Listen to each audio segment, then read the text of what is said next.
किया था उसका उत्तर इस कथा में चल रहा है।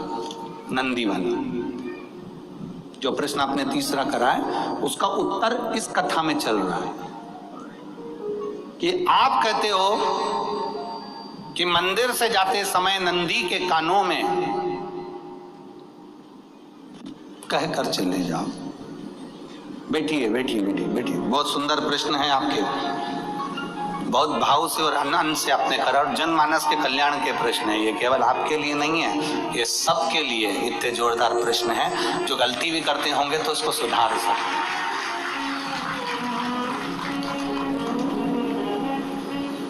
आपने कहा कि नंदी के कानों में कहना चाहिए। लोग हंसते हैं, कहते हैं बताओ वो नंदी के कानों में भगवान को कहना चाहिए। वैसे तो हम आपको एक बात बता दें कि दुनिया के लोग किसी दूसरे धर्म की कभी हंसी नहीं उड़ाते। दुनिया के लोगों को दूसरे का धर्म अच्छा लगता है। दुनिया के लोग सबसे ज्यादा हंसी उड़ाते हैं तो हमारे सनातन धर्म की ही उड़ाते हैं, और जी खुद उड़ाते हैं, दूसरा उड़ाने वाला नहीं होता। दूर के ढोल हमें समझ में आते हैं, उसका धर्म हमें समझ में आ गया, उनका क्या है ऐसा है, आओ कुछ नहीं, उनके धर्म में ऐसा है, कितना आनंद हमें दूसरे के धर्म में लग रहा है, और हमारा सनातन धर्म हमको बुरा लगता है। हमारे सनातन धर्म हमें बुरा लगने लगा। अरे भाई, लोग कहते हैं कि नंदी के कान में कहते हो, ये कोई हमारे पुराणों में या शास्त्रों में लिखा है? भगवती बहन साहू, आपको धन्यवाद देना चाहूंगा और एक बात कहना चाहूंगा। जितनी भी शिव महापुराण के अंतर्गत चाहे उपाय जो बताए जाते हैं कि बेलपत्री ऐसे चढ़ाना, काली मिर्च ऐसे चढ़ाना, चावल ऐसे चढ़ाना, धतूरा का क्या महत्व है, शमी के पत्ते का क्या महत्व है, बेलपत्री के पत्ते का क्या महत्व है, ये जितनी भी बातें बताई जाती हैं ये सब पुराण के अंतर्गत से बताई जाती है। अब दुनिया के लोग इसको चाहे टोटका कह दें, चाहे दुनिया के लोग इसे टोना कह दें, पर पुराण से हटकर कुछ नहीं। और आप लोगों को अगर बोला है कि नंदी के कान में कहकर भगवान शंकर के मन में बात पहुंचे, तो ये क्यों कहा, तो ये भी हमारी शिव महापुराण में लिखा है, जलंधर के चरित्र में। कोई आपसे कहे कि नंदी के कान में बोलने से क्या होता है, ये जलंधर का चरित्र कह रहा है। मां पार्वती जी का हस्त कमल पकड़कर जलंधर लेकर जाने लगा।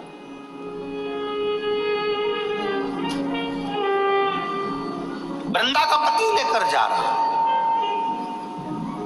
वृंदा तो भगवान की भक्ति में लीन रहती थी, उसको तो जलंधर को सबसे ज्यादा तकलीफ थी नारायण से, पर शिव के पास आ गया, क्योंकि ईर्षा प्रवृत्ति अभी कथा में कहा, कोई कोई ऐसा होता है जिसको तुमसे बेर नहीं होता तो भी अंदर से ईर्षा जाग जाती है। कोई कोई ऐसा होगा जिसको अंदर से ईर्षा जागती है, अपने आप अंदर से ईर्षा जागती है, उसका कोई बेर नहीं, और ईर्षा जाग गई, भीतर से ईर्षा जागा। ना आप उससे मिले हो, ना कभी वो आप उसके सामने बैठे हो। कई लोग किसी ना किसी की बुराई करते हैं तो हम लोग पूछ भी लेते हैं, क्यों साहब उनसे मिलकर आए हो क्या तुम? कभी नहीं मिल किया है, कभी उनका सामना हुआ नहीं हुआ, तो फिर बुराई क्यों कर रहा? एक ने कर दी थी इसलिए हमारे ध्यान में था तो हमने भी कर दी। लो, वो कुआं में डूब के मरेगा तो तू भी मरेगा का? नहीं। नंदी सामने बैठा है, गणेश जी को मालूम पड़ गया, कार्तिकेय को मालूम पड़ गया, मां पार्वती जी का हस्त कमल जलंधर ने पकड़ लिया और लेकर चला। मालूम पड़ गया, तब नहीं रहा गया। गणेश जी को क्रोध आ गया और गणेश जी महाराज आए, शिव जी को जगाने लगे। पिताजी पिताजी पिताजी कर जगाया, उठो पिताजी, पिताजी उठिए, पिताजी जागिए, पिता को जगा रहे हैं। भगवान शंकर नहीं उठे, तप में लीन थे। क्या करें हम? जलंधर के पास में इतना बल है, इतना बल है, और पिता की आज्ञा नहीं होगी तो हम कैसे मार देंगे इसको? मारने को तो हम मार दें। माँ ने आज्ञा करी थी कि जलंधर उसको तारकासुर को मार दो, तो कार्तिक ने तारकासुर को मार दिया। शिव जी की आज्ञा नहीं तो हम इसको कैसे मारें? क्या करें? सब कुछ गणेश जी ने देख लिया, शंकर जी के ऊपर बहुत बहुत बहुत बहुत प्रार्थना कर कर देख ली, पर शंकर जी नहीं जागे। तब आखिरी में विनायक ने, गणेश ने, जितने लोग आस्था चैनल पर कथा सुन रहे हैं, जितने लोग फेसबुक यूट्यूब पर कथा सुन रहे हैं, इस बात को याद रखना कि नंदी के कान में कहने से क्या होता है वो ये इस कथा से सीख लेना। आखिरी में गणेश जी को लगा किसको कहूँ, शंकर जी भी तप में है, नंदी भी तप में है, मैं किसको कहूँ?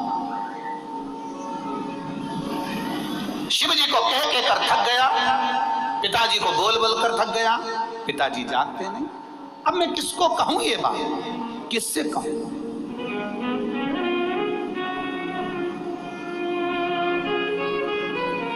विनायक गए सीधे अब नंदी के पास में।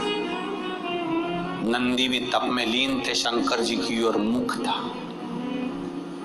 शंकर जी की ओर मुख था। गए और जाकर तुरंत विनायक ने नंदी के कानों में जाकर कहा, नंदीश्वर, मैया का हाथ पकड़कर जलंधर लेकर जा रहा है, पिताजी तप में लीन है, कृपा करिए ना। बस केवल नंदी के कान में कहा, गणेश जी दूर हट गए। नंदी के कान में कहा, शंकर जी के नेत्र खुल गए, शिव जी के नेत्र खुले। ध्यान देना जरा, इस शिव महापुराण की, आशुतोष शिव महापुराण की कथा, जो कथा यहाँ कही जा रही है, ये कथा पहले के चरित्रों में सुनने को नहीं मिली होगी। जरा ध्यान देना इस संवाद पर, जितने लोग आस्था चैनल पर, जितने फेसबुक यूट्यूब पर सुन रहे हैं। सनातन धर्म की हंसी उड़ाने वाले कह देते हैं नंदी के कान में कहने से क्या होता है, नंदी के सामने जाकर बोलने से क्या होता है, नंदी के पास बैठकर बोलने से क्या होता है, नंदी के पास बैठकर शंकर जी का मात्र दीदार करने से क्या होता है, दर्शन करने से क्या होता है। वो अच्छे से समझ लेना, जो लोग सनातन धर्म पर उंगलियां उठाते हैं वो अच्छे से समझ ले इस बात को।